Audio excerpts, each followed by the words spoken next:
David Bowie, it's lovely to see you. It's lovely to be seen. Personally speaking, I have to say, I was in a blind panic about my age when I was on the cusp of 20, but 50, how does that feel? Ironically, I don't think I would have thought about it unless so many people have brought it to my attention. I feel awkward about it. I mean, it's one of these things that I've never done before. So it's like putting on a new suit in a way. It's like sort of you're getting used to it. I'm just sort of, easing into the idea of it. I feel good enough to be able to say that I wish I'd been 50 years ago. That seems daft, but here in New York, there's not really a big age thing. It's probably more an English thing than an American thing in a way. In rehearsals for Madison Square Gardens, you recorded some exclusive tracks for us, which we're delighted to have. We're going to hear them all in the next hour. Yeah. And we're going to begin with The Man Who Sold the World. What still turns you on about that song? I guess I wrote it because there was a part of myself that I was looking for.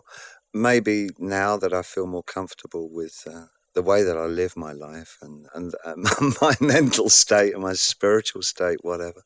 Maybe I feel there's some kind of unity now. But that song for me always sort of exemplified kind of how you feel when you're young, where there's a piece of yourself that you haven't really put together yet. And then you have this great searching, this great need to find out who you really are.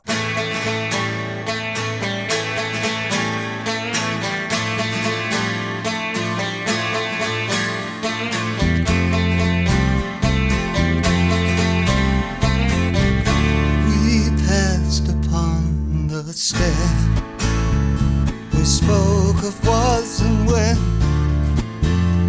although I was not there. He said I was his friend, which came as some surprise. I spoke into his eyes. I thought you died alone a long, long time ago. Oh no, not me. I never lost control. Your face to face with the man who sold the world.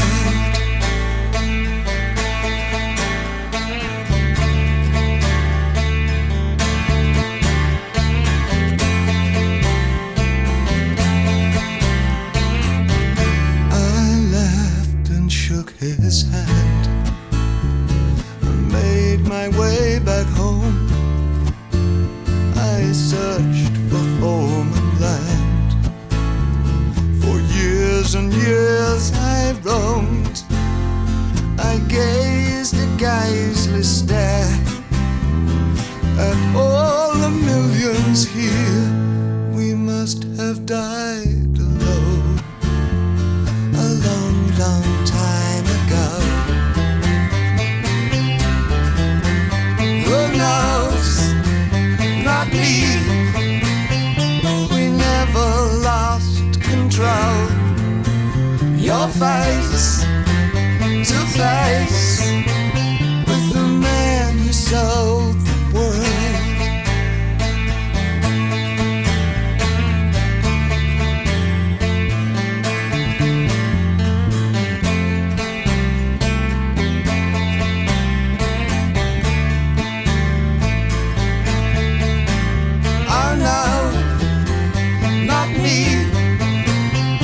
I never lost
young, mountain magic heavy hung. The supermen would walk in file, guardians of a loveless isle, and gloomy browed with super fear. Their tragic endless lives could heave nor sigh. Solemn serenity, wondrous beings chained to life.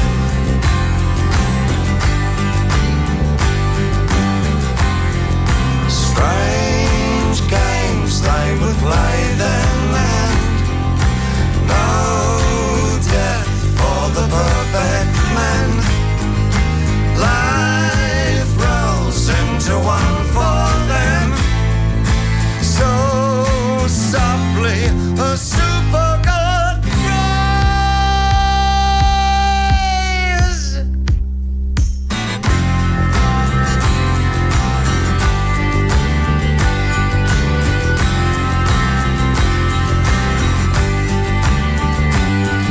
Where all were minds in only thought, powers weird by mystics taught. No pain, no joy, no power too great, colossal strength to grasp a fate. Sad-eyed man and tossed in slumbers, nightmare dreams no mortal mind could hold. Man would tear his brother's flesh, a chance to die, to turn to mold.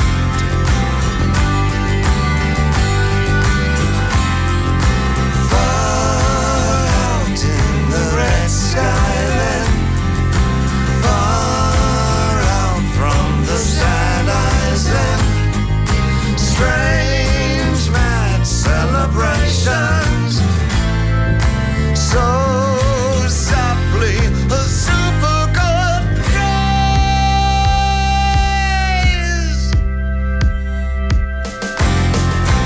Far out in the red sky then, far out from the sad eyes then, strange mad celebrations, so softly a super god cries.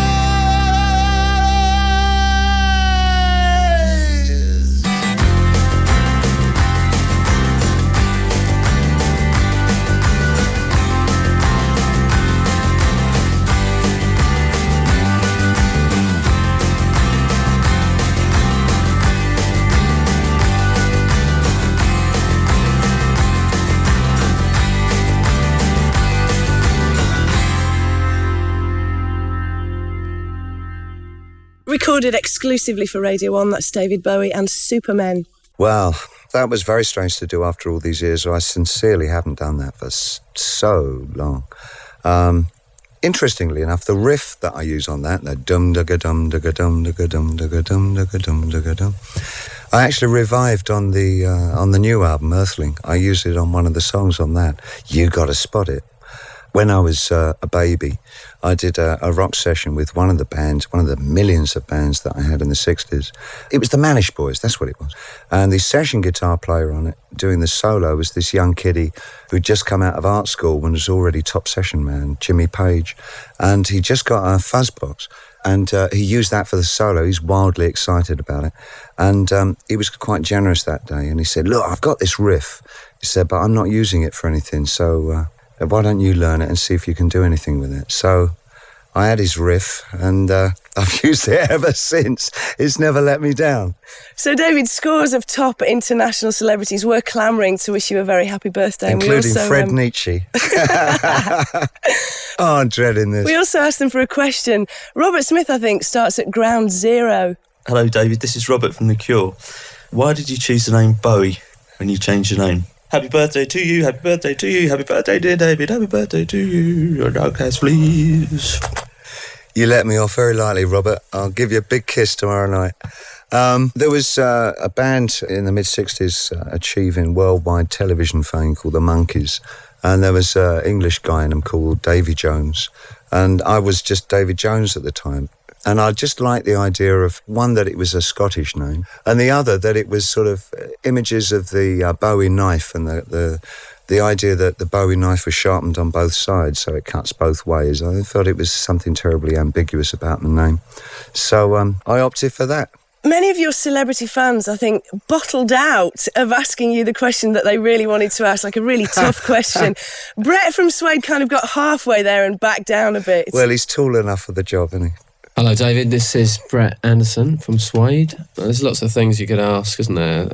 Tin Machine or something like that. But I just wanted to know about one really brilliant song that I've always really loved, which is a very early song of yours, and it's always been one of my favourite songs. A song called Let Me Sleep Beside You. Want to know what you think of it and why you don't play it? Have a happy birthday. See ya. How did you know about that song? I guess it must have been released on something. Da da da da da da da da da. Boom. Good riff. Thank you for reminding me about that, Brett. I might use that riff. I'm the ultimate recycler. It sounds like it might have been influenced by Simon and Garfunkel, but gone a little heavier. I still thought I might have a chance of being a romantic songwriter, which never actually proved to be my forte. Do you really like that song? You are a funny bloke, Brett. You really are. Here's a man who once said that Ziggy Stardust changed his life. I think you would call him very reverend indeed. Hello, David. This is Ian McCulloch. Tell me this. Between the Ziggy Stardust and Thin White years, how decadent did decadence get? Which song other than your own do you wish you'd have written? Have a great birthday. Love on you. 2 questions there. Thank you very much for the questions, Ian. How decadent was it? Well, I tell you, some days I wore green and red. It got that bad. What was the second question? Which song do you wish you'd written? Oh, Lord. It's governed by the moment. The one that comes straight to mind immediately is Shipbuilding. I think it's one of the most beautiful songs written. Stunning piece of work. Makes me cry, just the opening bars, specifically the Robert Wyatt version. I think it's just the most tragically beautiful song. I mean, I suppose you've had a pretty reckless existence. Did you ever think you'd actually make it to 50 and still be a sane man?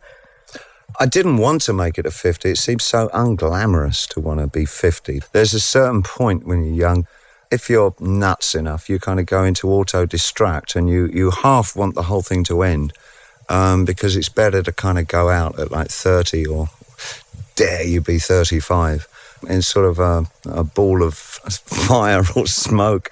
But once I saw that I just couldn't do that I sort of survived it all. Then it became unusual because I'd never thought about it.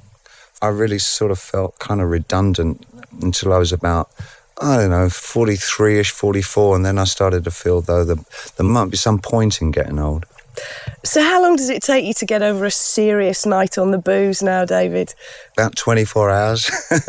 But I actually don't drink anymore, I'm afraid to say. I mean, I'm aware I'm talking to an English public here, but I'm afraid it no more happens. No, I stopped drinking many, many years ago.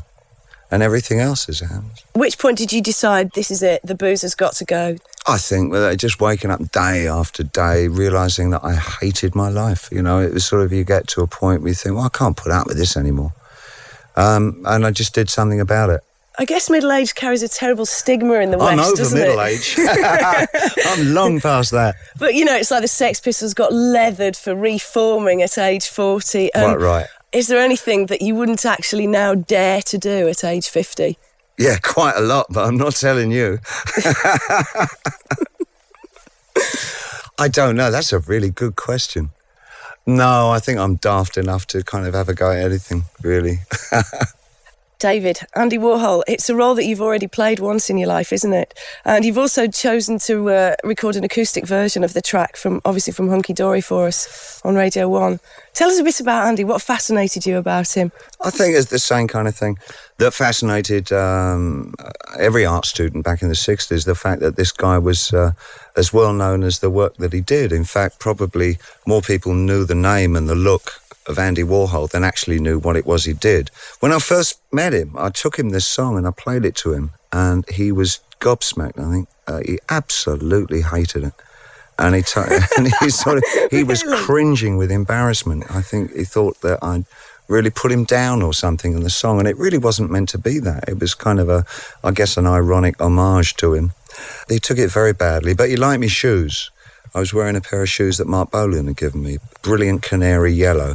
Semi-wedge heel, A semi-point rounded toe, remember? 7.5 they would have been. Anyway, he liked those because he used to design shoes when he was in his advertising. So he had something to talk about. Mick Jagger once said about you should never wear a new pair of shoes in front of David Bowie. I don't know what he was referring to. I know why he said that. He showed me an album cover that he was going to do using an artist called Guy Pilar. And I immediately rushed out and got Guy Pilar to do my cover too. He never forgave me for that. Because mine was Diamond Dogs and I can't remember what his was.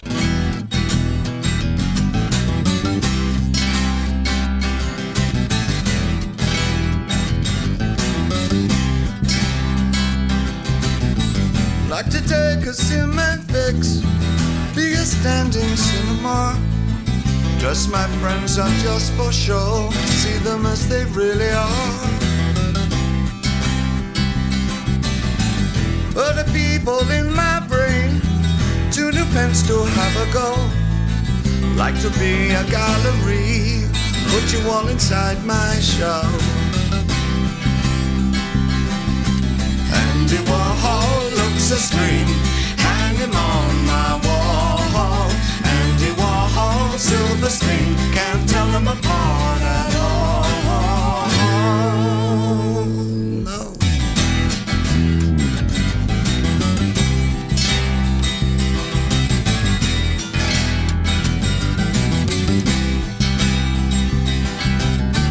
Andy walking, Andy tired, Andy take a little snooze.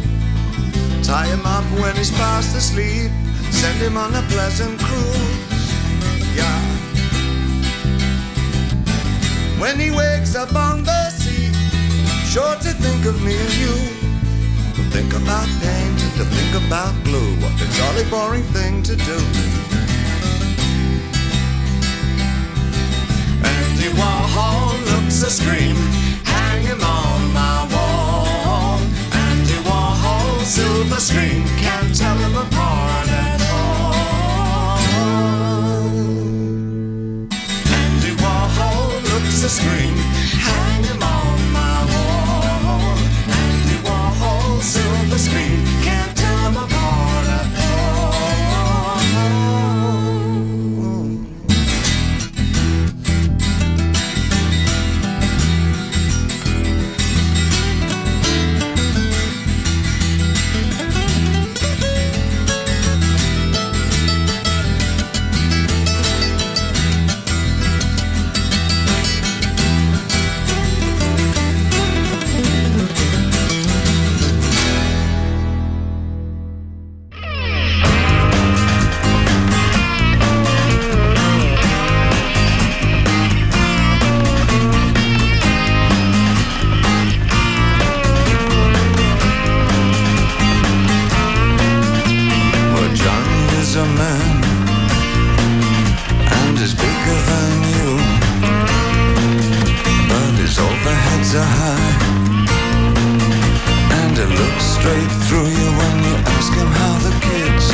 with the blue silk blouse. You could have married Anne with the blue silk blouse that shows through. Repetition from the album Lodger. David, that's an extraordinary version of it. I wanted to pick a couple of songs that really were probably the least known of my songs. Particularly this song, I wanted to try it acoustically because it was so much an electronic piece of work on the album. And I wanted to see what it was made of just as a song when it was really stripped down and just became an acoustic piece. And it's interesting to see how something that's really so minimal actually works quite well as a straightforward rendition. I know it's weird, but that's Reeves. What can you do with him? What do you think the David Bowie of 25 would have made of the David Bowie of 50? I think I would have driven myself mad because, I wasn't used to having happy people around. And I think I would have wanted to put me in a box and nail me in because I think I would be too exuberant for the 25-year-old. The 25-year-old, I kept very much to myself at the time, and I'd spend much more time on my own than I would with other people, and I read too much. And I think it's just the other way round now. Do you have a kind of favourite period when you look back over your career? I mean, a favourite head or a favourite makeup job, a favourite lycra catsuit, maybe? I was never actually a catsuit. Did I wear catsuits? Or kitten suits, I think. I don't know. It's... I always tie them to characters. I don't really think of them as just sort of outfits and stuff. I mean, for me, if I see an outfit from the past in some photograph, for me, it reminds me of the entire character that I was working with at the time. And for me, an outfit is an entire life experience. But it also is when you're younger, I think. I mean, an outfit is much more than just something to wear. It's about who you are, and it's a badge. It becomes a symbol. A friend of mine, George, when we were real young, we used to buy our shoes at Denson's in Lewisham, just under the railway bridge, and we used to buy these things called it was Denton's, but the shoes were Denson High Pointers, if I remember right. It's about 61, and we prided ourselves on being the first kids in the area to have Italian shoes.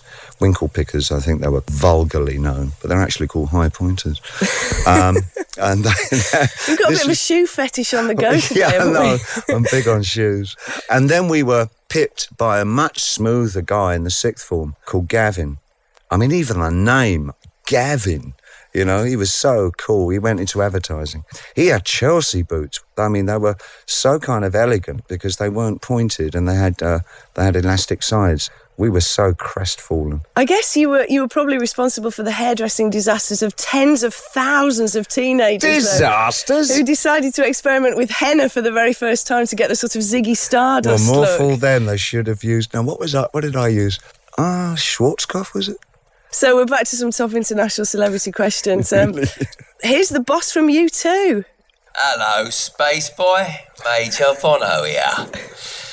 Can you hear me? Hello. Can you hear me? Yes, we do. Is something going wrong? There's something going wrong, all right. You're 50 and you look 15. You sound like you're having a good Is there night. a picture of you somewhere that tells the real story? You're Dorian Gray. And if there is, who would you have had painted? Happy birthday, David. You're a prince of a man.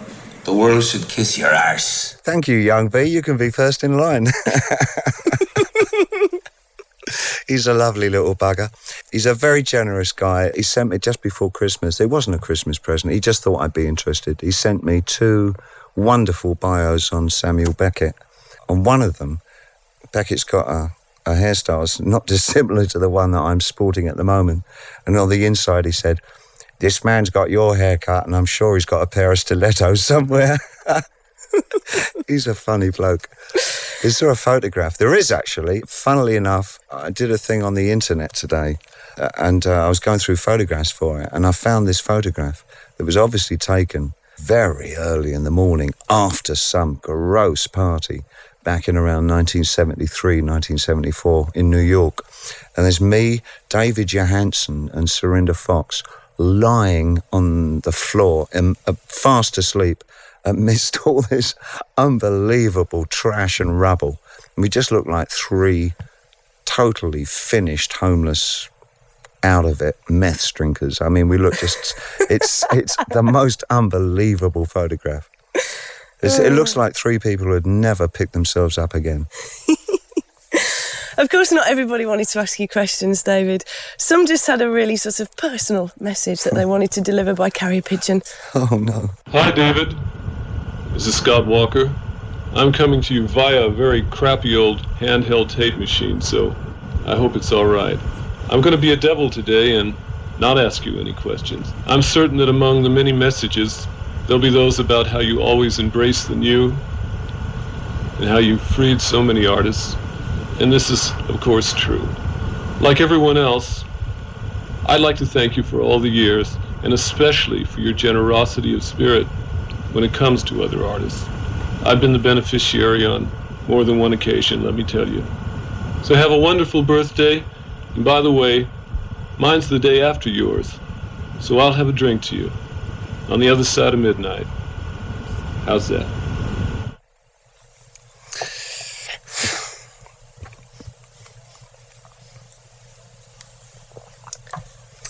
Wow.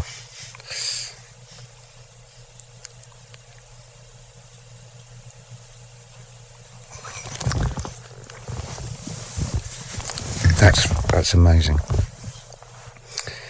Oh, I see God in the window. He's the boss, isn't he, Scott Walker? You've absolutely got to love him. You really got to me there, I'm afraid. That's, I think he's probably been my idol since I was a kid. That's very moving. I want a copy of that. You can have it. You can take it away. I'm absolutely. That's really thrown me. Thank you very much. It's interesting to hear Scott talking about the way that you freed so many artists, and I think that's true. You know, of course, you were the first androgynous icon, and these days, I mean, people think nothing of blokes in frocks and full makeup. I mean, everybody's done it from Kurt Cobain to Eddie Izzard, but there were times... I don't think much of it either. Sorry. But I suppose, you know, times were very, very different when you were kind of, you know, showing off your sexual ambiguity. I mean, I bet you couldn't stop off for a cup of tea anywhere north of Soho, really, could you, without being battered? Well, you could, but you took your life in your hands. I mean, I think, again, you know, so much of it runs with wanting to sort of be provocative, sort of making a point of being confrontational, that you kind of did it more out of bravado as much as anything else. I mean, the two feelings that were running through me is that, one, that I wanted to make people aware of me. And the second thing was that I refused that I would have to live any kind of life that was behind closed doors and all that. In a way, again, reading, I've been fortunate enough to see how many people's lives have been so screwed up because they had to live their real lives in a kind of a strange, dark twilight kind of way. And I just knew I wasn't going to ever do that. And I think, frankly, it was the right thing to do. I would still say that that is one of the most important things to do with one's life, is that you can't hide who or what you are. And you'll enjoy yourself in the long run much better if you sort of come clean from the beginning, I think. Your influence has been incredibly broad. I mean, you feel it in the spectre of dance, in the rock and roll arena, and even in fashion. I mean, you must have killed yourself laughing a couple of years ago when all the supermodels were shaving their eyebrows off. Yeah, I tell you what, I'm a much more of I'm a fan of music. I'm the ultimate fan. I get so excited about a sound that strikes me, that really sort of catches me and makes me dance inwardly. You know, it's like it's a life force for me. Music always has been, and I always will be. This kind of 12-year-old kid, I think. Fashion doesn't do that to me in the slightest. It's just stuff to put on. I see it much more as something that I just dress up the different characters that I still come up with. You know, I've gone back to doing characters on things like the Outside album. Now, I enjoy it. I really do enjoy it. Now I feel a lot safer about it because I just don't become them off stage either, you know. I do think fashion is funny, really funny. It's so nonsensical. We don't have to do it. I mean, it's just one of those things like cuisine. You know, we just have to eat. We don't have to, like, put a little dress on it. Broccoli, you know, with a pair of stockings on. It's totally unnecessary, and that's what makes it amusing. From the rise and fall of Ziggy Stardust and the Spiders from Mars, this is Lady Stardust. This, I think, is a really lovely song, and it sounds really good even today. I like this one. I think it's a good bit of songwriting. I think it probably was one of the first songs that I wrote for Ziggy. I was trying to do this concoction based on an American guy called Vince Taylor, who came over to Britain. It was totally out of his mind.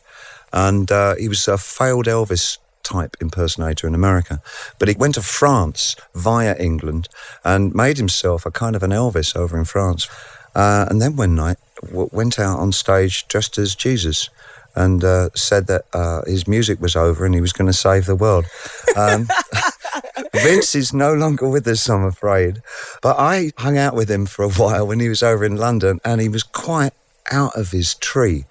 I remember one day that he took me down Tottenham Court Road and he had a map of the world and he laid it out on the pavement and showed me where all the Martians were going to land. And we were like kneeling there over this map of the world in the middle of all the rush hour pedestrians. And I think, what is this bloke at? This is this guy's he's out of his gourd. And then I lost track of him. But somebody like that stays with you. And he became sort of the role model for Ziggy. He was one of the many. And then I pieced together bits and pieces of other artists, and they all became this rather grand, stylish lad, Ziggy.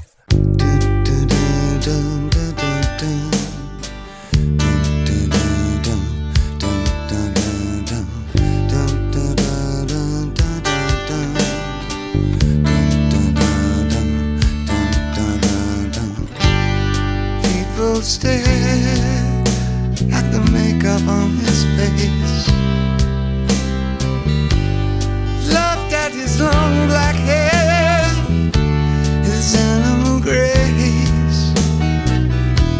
The boy in the bright blue jeans jumped up on the stage, and Lady Stardust sang his songs of darkness and disgrace. And he was all right. The band was all together. Yes, he was all right. The song went on forever, and he was awful noise, really quite out of sight. And he sang all night long.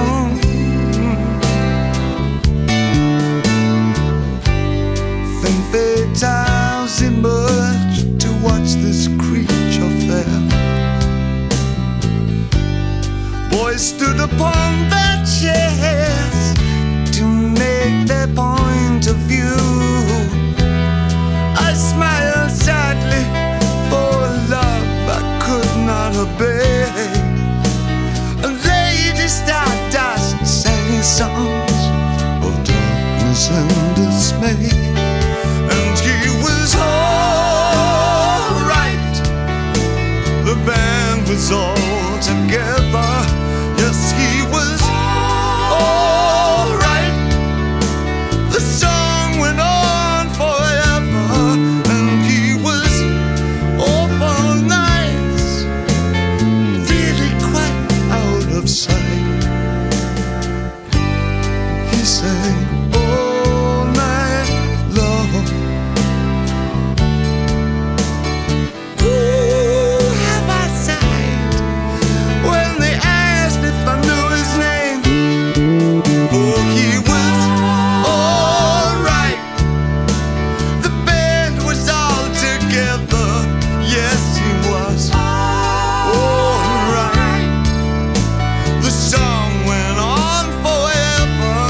Yes, he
down to my toes. What's that sign? What's that sign? Don't you know you're dead or alive? Oh, yeah. Oh, white light. Oh, yeah. Oh, white light.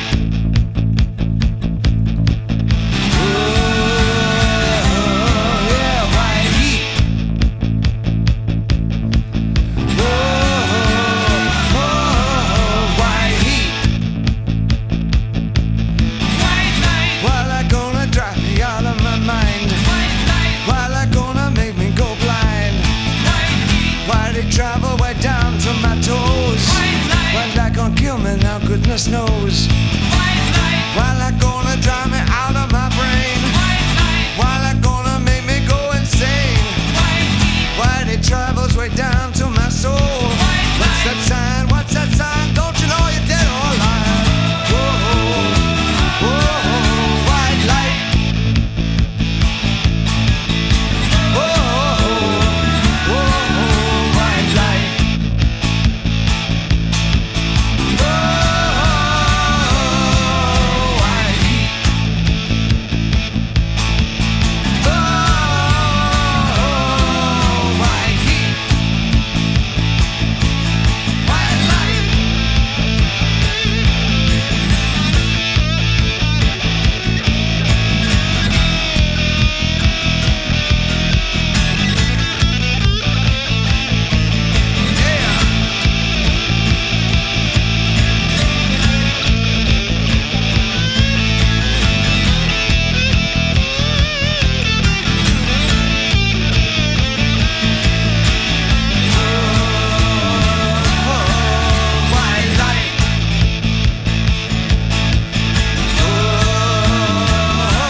David Bowie with White Light on Radio 1. A live favourite of yours, David. I think they're all flinging their pants at you down the front when you kick off with that one, aren't they? Well, I think it's a lot of older girls who've thrown my pants back at me, ones that I left in their rooms many, many years ago. The Velvets were probably, again, along with Scott and a number of others, the Velvets were really very, very big influence on me musically. A funny story about the Velvets. I told Lou this for the first time in rehearsals the other day. He could not believe this. When I first came to America, very early 70s, a friend of mine said, oh, the Velvets are working down at the, I think it was the Electric Circus. So I went down and had a look at them, and they were wonderful. They did all my favourites. Heroin, you know, all the finger-clicking songs. And White Light and Waiting for the Man and all those things. And it was so fantastic. And after the show was over, I went backstage. Lou Reed came to the door and I started talking to him about all the music and about how much of an influence they'd been on me. And I seemed to be the only bloke in Britain that had ever heard of them and all that. And we chatted for about an hour. And he was wonderful, really, really nice guy. And a week later, when I met my American friend again, he said, what do you mean you talked with Lou Reed? He left the band years ago.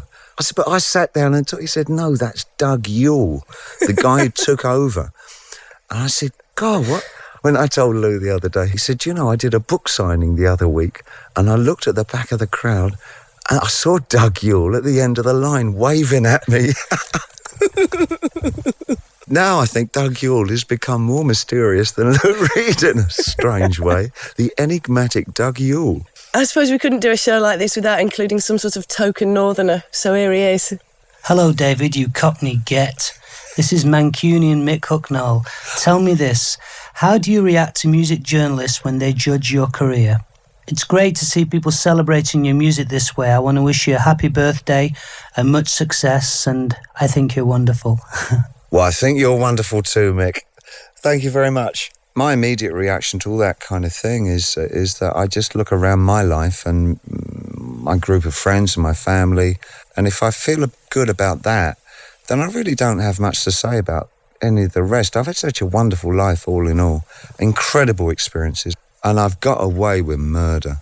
I really don't have any right to be heavy on anybody who wants to judge my life, as long as they judge their own as well. And who else, I suppose, but one of the Pet Shop Boys would have the brass neck to ask a question like this? I wonder which one. Hello, this is Neil Tennant. David, do you regret saying in the early 70s you were bisexual? And were you actually bisexual at the time? I wish I'd said, Neil, that I was trisexual, but I never did. It was a joke that came too late. Trisexual? What does that mean, David? It means I'll try anything. All right, Neil? That kind of leads us rather neatly onto the next set of questions, which are, of course, about sex, because everybody wants to talk to you about sex, David, really, I suppose, you know. But who was really hitting on you in those days? I mean, was it girls or boys? It was rather the other way round. My memories never really served me well, but it serves me at all. I think I was hitting on everybody. I think it was that way round, because I felt that I had a real sex problem. I couldn't get any. I don't believe that for 1 minute. No, you shouldn't. So you shouldn't. No, I had a wonderfully, irresponsibly promiscuous time. It was just heaven. Actually, it's not bad now. What about the worst sexually transmitted disease? Do you remember what it was and who gave it to you? I've never had one. Really? Oh. Let's hear some more music then from the Tin Machine era. This is Shopping for Girls. Obviously, Brett Anderson was kind of hedging his bets a little bit. He didn't want to upset you, David, considering that you're 50 and all. But, you know, he wasn't too keen on Tin Machine. I mean, how do you remember Tin Machine yourself? You were really belligerent about it at the time, as I recall. I'm still incredibly belligerent about it. Maybe no, I'm not belligerent about it. I see it in a very different way from everybody else, because I went through it and I know how much I needed that experience. I'd just given up writing towards 87, 88. I was very indifferent to music. As I say, that was my real period of crisis, I feel, that I just didn't know what I was supposed to be doing. I just made a major decision to plunge myself into something that was really the most unexpected thing that I could do, just to shake myself up. And it certainly did that. Publisher be damned.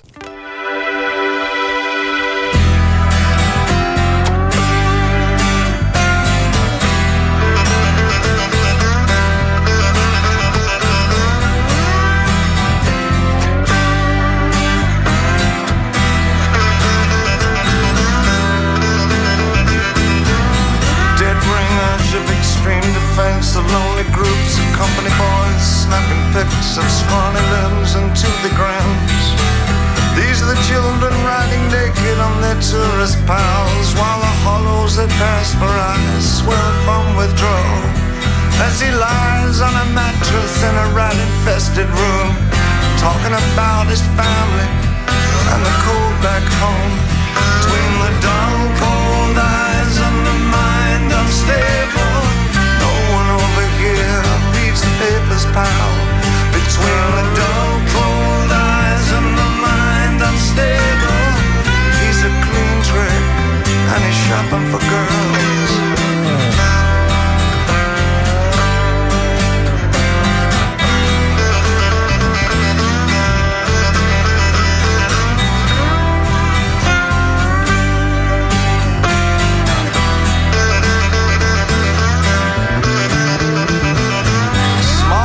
Someone jumps over the crazy white god, cranking up the volume on a Michael Jackson song. Between the dull, cold eyes and the mind unstable, no one over here reads the papers, pal. Between the dull, cold eyes and the mind unstable, he's a clean trick and he's shopping for girls.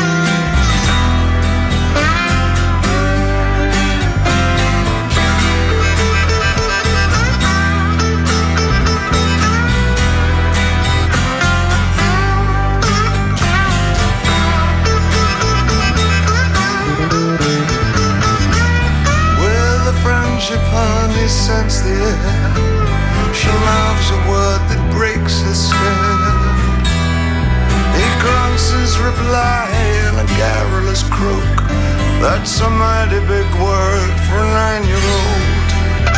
Between the dull, cold eyes and the mind unstable, no one over here reads the papers, pal. Between the dull, cold eyes and the mind unstable, he's a clean trick and he's shopping for girls.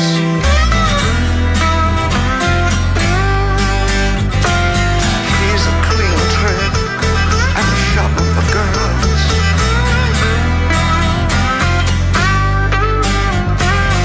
You gaze down into her eyes for a million miles.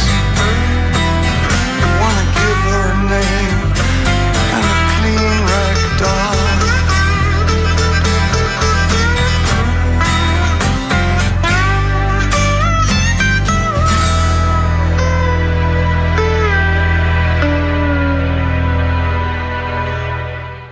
Recorded exclusively for Radio 1, that's David Bowie from the Tin Machine era. Right, time for some more top international celebrity questions. Damon was going to ask you a question about your embracing of commercialism in the 1980s, but he bottled out. Hello, this is Damon. Happy birthday, David. Hope you're enjoying your own This Is Your Life. I've got lots of questions, but one which I've always wanted to ask you is why you've never written a musical. You've always sort of almost written musicals. Anyway, happy birthday. I've written 100 musicals in my head, but the thing that always puts me off is actually going along and watching a musical. They're always so bloody awful that I never actually finish one off. It always ends up on Broadway, and that's the most depressing thing about it all.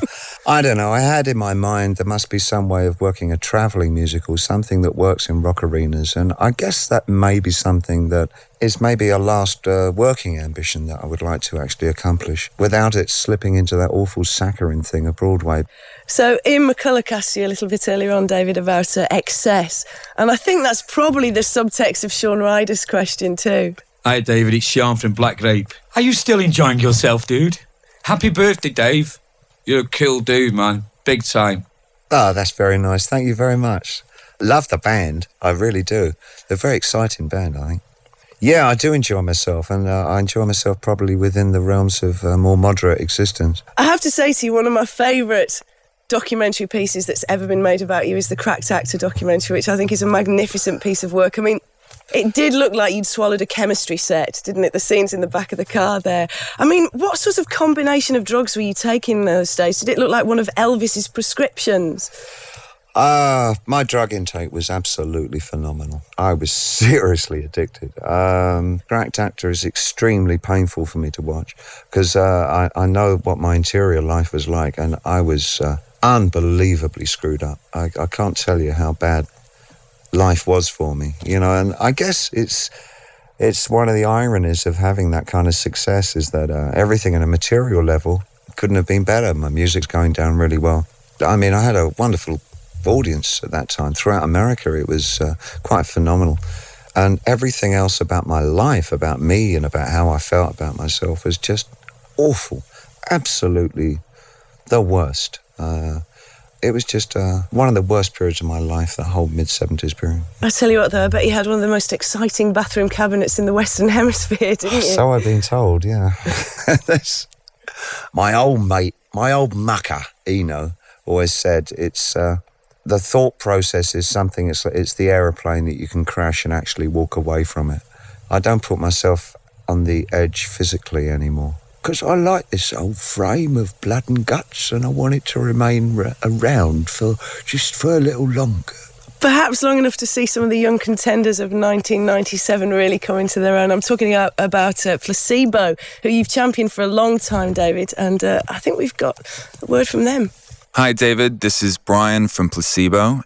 Now that we've done around 10 gigs together and that we've opened for you several times, I would like to know when we're going to actually get a chance to collaborate on a recording, because that would make us very, very happy. Thanks, Brian. I think they're a wonderful band. What Brian doesn't know, in fact, is I'd love to produce Placebo. I don't know why, but there's a lot about Brian and the way he works and what he's doing and his single-mindedness that really reminds me of me when I was his age. I think he's an extremely talented writer. I think his potential hasn't been met yet. I guarantee that they're going to be a major band.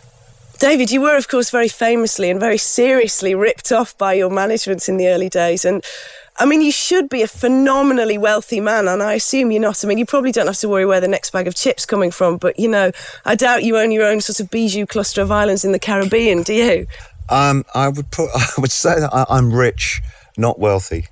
You are also, I believe, the first artist to float yourself on the stock market. I feel like an air balloon. Yeah, I mean, what do investors get? I mean, are they looking for sort of used underwear, or are they going to get a slab of royalties? I quite seriously never talk about my financial business. God, miserable guess. It's a nice story to have out there, though. So let's enter, David, with a couple of tracks for the fans, Aladdin Sane and Quicksand. That's a double whammy if ever there was one, isn't it?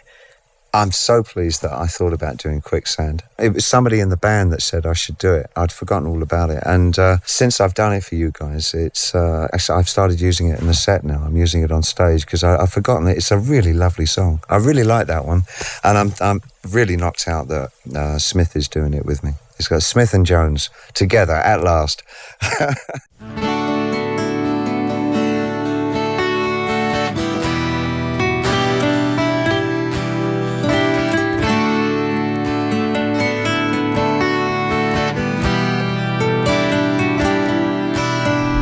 I'm closer to the golden dawn, immersed in Crowley's uniform of imagery.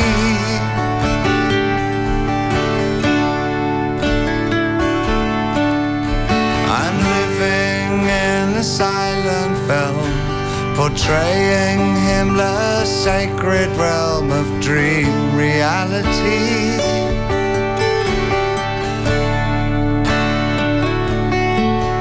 I'm frightened by the total cold. I'm drawing to the ragged hole, and I ain't got the power anymore. No, I ain't got the power anymore.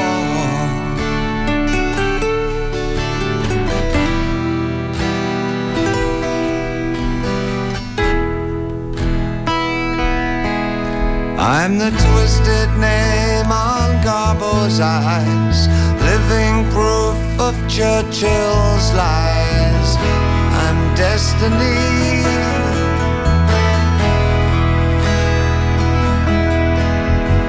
Torn between the light and dark, where others see their targets, divine symmetry.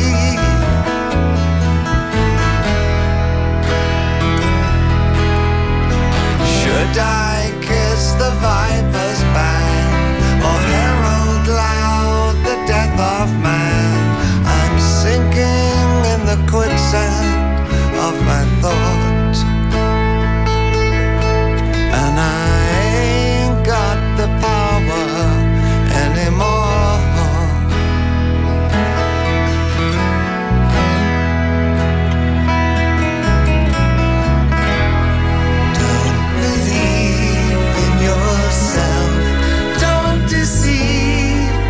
Belief, knowledge comes with debt's release.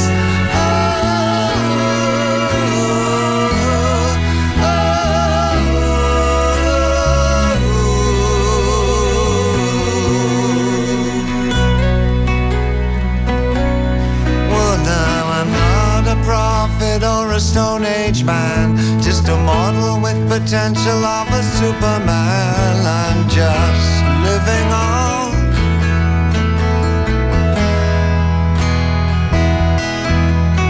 I'm tethered to the logic of Homo sapien. Can't take my eyes from the great salvation of bullshit faith.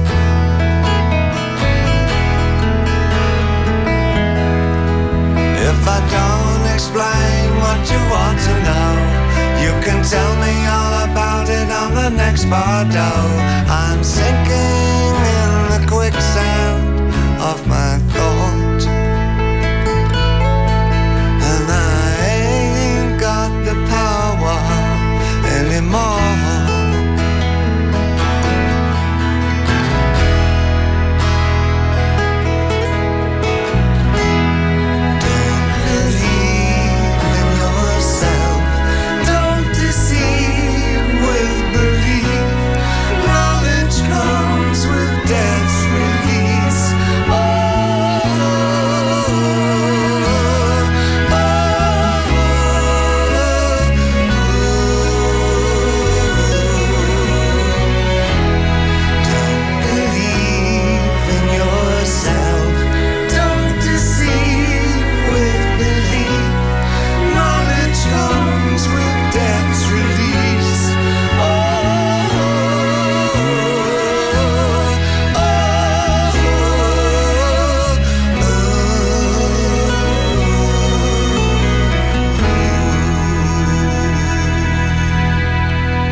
takes him away to war.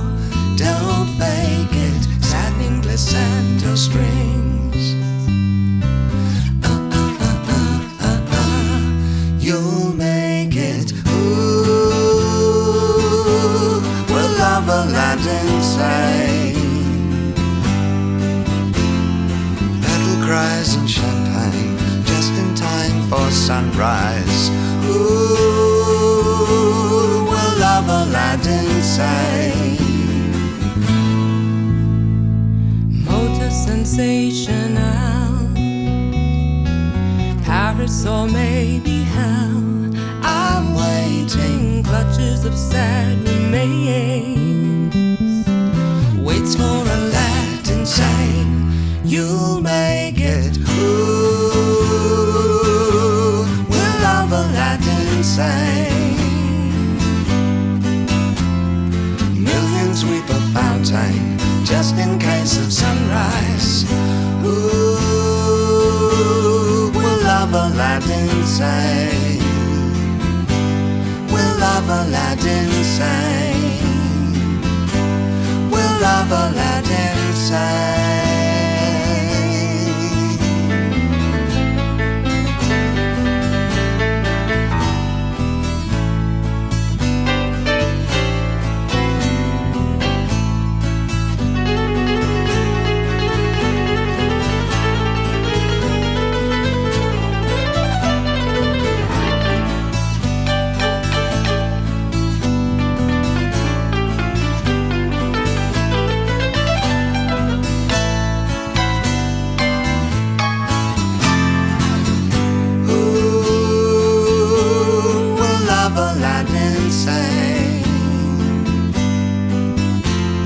Millions sweep a fountain, just in case of sunrise. Ooh, we'll love a lad insane. We'll love a lad insane. We'll love a lad insane.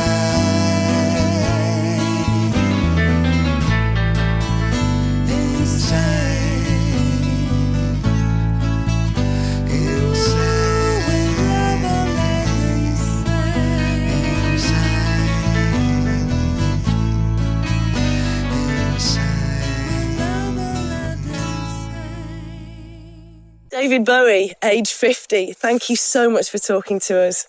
Thank you very much for having me on your programme. I've really enjoyed it. And the questions were super. They were good fun. Can I ask you one more? Yeah. If you had the choice, if you could pick anybody in the world and you had one illicit birthday kiss to receive from somebody, who would it be? I'll tell you what. Me at 80 and Iman at 70. Magic. Thank you very much indeed. That was cracking. My pleasure.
bloody hell.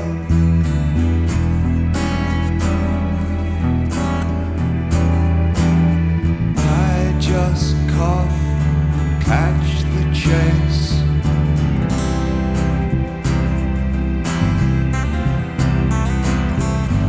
Switch the channel, watch the police cars.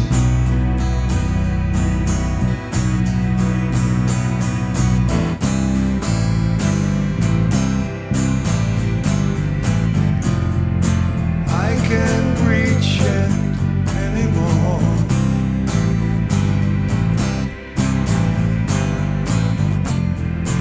I just sit back and ignore.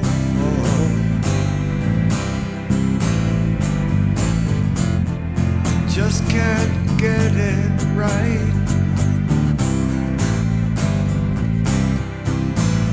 I can't reach it. I can't reach it.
Johnny is a man, and he's bigger than you,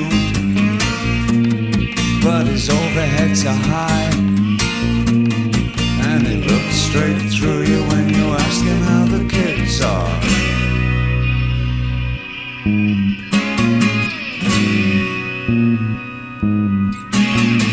Home around 7, 'cause the Chevy's real old, had a Cadillac if the school had taught him right, and he could have married Anne with the blue silk blouse. Could have married Anne with the blue silk blouse. And the food is on the table, but the food is cold. Don't hit her.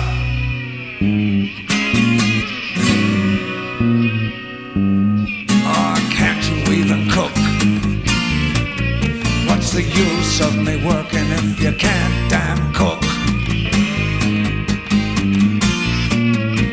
But Johnny is a man, and he's bigger than her. I guess the bruises won't show if she wears long sleeves, but the space in her eyes shows through. And he could have married Anne with the blue silk blouse. Could have married Anne with the blue silk blouse. Could have married Anne with the blue silk blouse. Could have married Anne with the blue silk blouse. It shows through. It shows through. It shows through. And could have married Anne with the blue silk blouse. Could have married Anne with the blue silk blouse. It shows through. It shows through. It shows through. It shows through. It shows through. It shows through.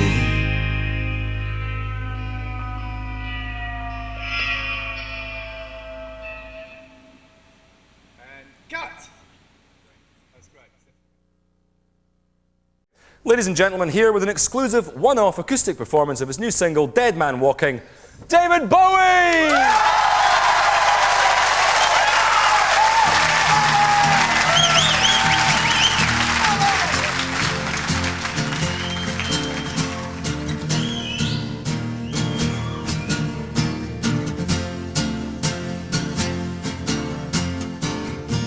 He swivels his head, tears his eyes from the screen, as his past takes him back in Atlantic City. There's not even a demon in heaven or hell. Is it all just human disguise as I walk down the aisle? And I'm gone. Now I'm older than movies, and I know who's there when silhouettes fall. And I'm gone, like I'm dancing on angels. And I'm gone, through the cracks in the past, like a dead man walking.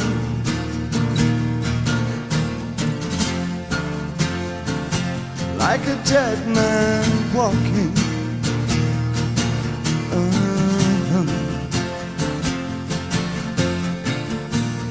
Three old men dancing under the lamplight,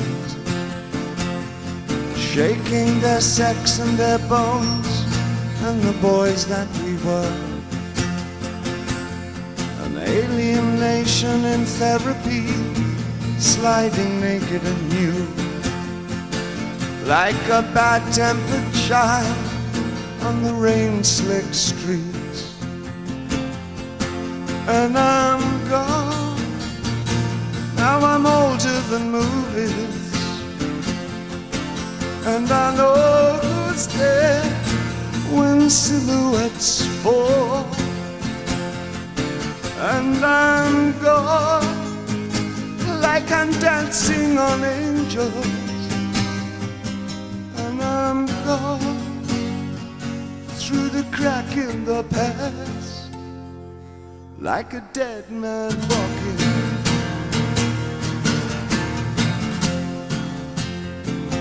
Like a dead man walking.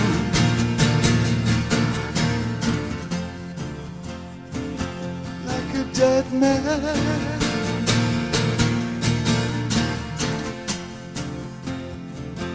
Like a dead man.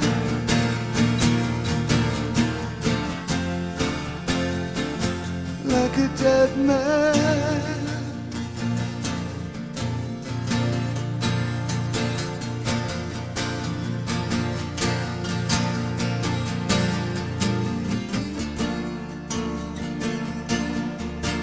And I'm gone. Now I'm older than movies, And I know who's there when silhouettes fall. And I'm gone like I'm dancing on angels. And I'm gone through the crack in the past, like a dead man walking.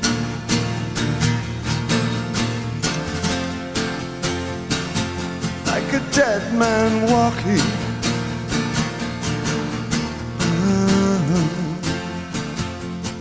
Dead man.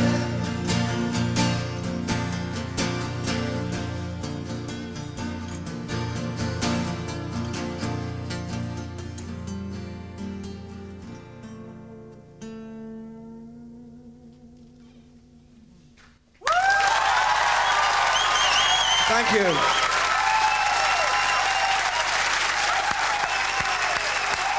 Reach the Bros.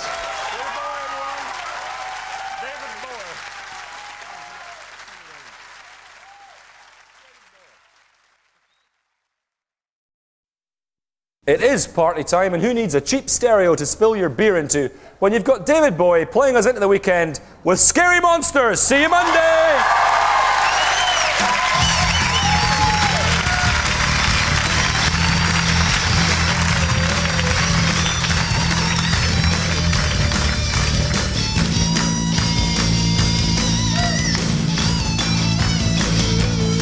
She had an horrible room, she was tired, canine beats. When I looked in her eyes, they were blue, nobody home. Where she could have been a killer if she didn't walk the way she do. She opened strange doors we'd never close again. She began to wail, jealousy scream, waiting at the lights, you know what I mean. Scary monsters, super creeps, keeps me running, running scared. Scary monsters, super creeps, keeps me running, running scared. Whoa!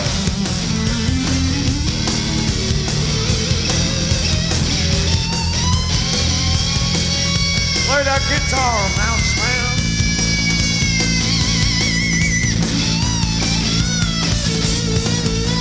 She asked me to stay and I stole a room. She asked for my love and I gave her a dangerous mind. I see stupid in the street, she can't socialize. Well, I love the little girl and I love the way that takes her right. Jealous guitar sound, jealousy scream, waiting at the lights, you know what I mean. Scary monsters, super creeps, keeps me running, running scared. Scary monsters, super creeps, keeps me running, running scared. She runs.